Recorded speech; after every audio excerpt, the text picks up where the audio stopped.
imagine being the son of a drill sergeant in the 70s. My father was commandant of the Drill Sergeants Academy while I was in the 70s. And I played football in Lawton, Oklahoma, outside of Fort Sill.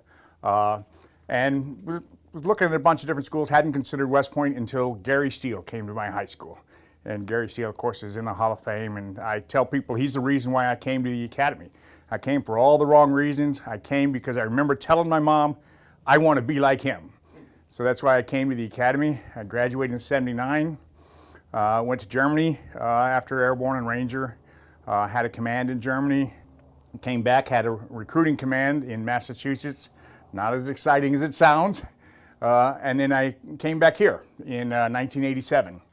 And during my tenure here, I've been an assistant coach with the sprint team for 5 years, an assistant coach with the varsity team for 4 years, and head coach of the sprint team for 8 years, and have been the head of admission support since 1998.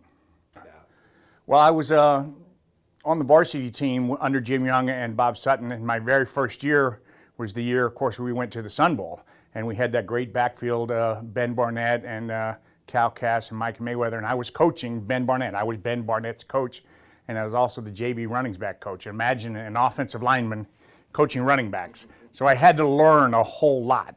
And I did that for the 4 years that I was with them. And then when I came back and I was coaching sprint, I went back to my natural position as an offensive lineman and was coaching the offensive line and the special teams, et cetera.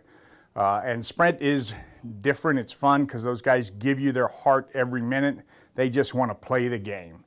And to watch them suck the weight and stay down, it's just inspiring.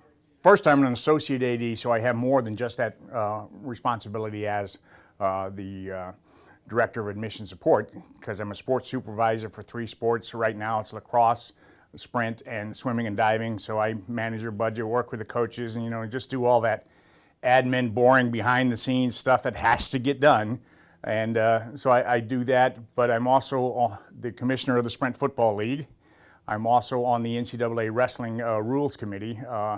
But most of my time, 85% of my time, is taken up by admissions, and it goes by cycle. Early in the cycle, which for us starts in April, May, we get with the coach and say, what do you need for the next year? And you make the management plan for the following year so that they have enough recruits to come in. And then over the course of the summer, you work with the coaches refining that list, and of course watching cadet basic training and that kind of stuff. But we really get hyped up in admissions starting in early fall. And we start doing admissions committee about mid-October through mid-April, or we're still going 2 sessions a week, where coaches find talent and they pre-screen them, and then they bring them to me, and then we help refine it, and then we discuss it in admissions committee. And I work with the admissions committee and some of the senior elements here, math, English, behavioral science and leadership, et cetera, to determine whether or not this person has the academic abilities to be successful here at the academy. The coaches determine whether or not they can play on our sports team, but we go through the admissions committee to make sure that we're not bringing anybody in here who can't be successful. Having gone here and having been back here and been around it, I think that it truly defines who I am. I mean, there's just things that just become part of what you do. You trust the people around you, you work with them, you share everything, and it's actually great. And of course, being in the athletic department with some of the great personalities and some of the talent, it's just a fun place to come work.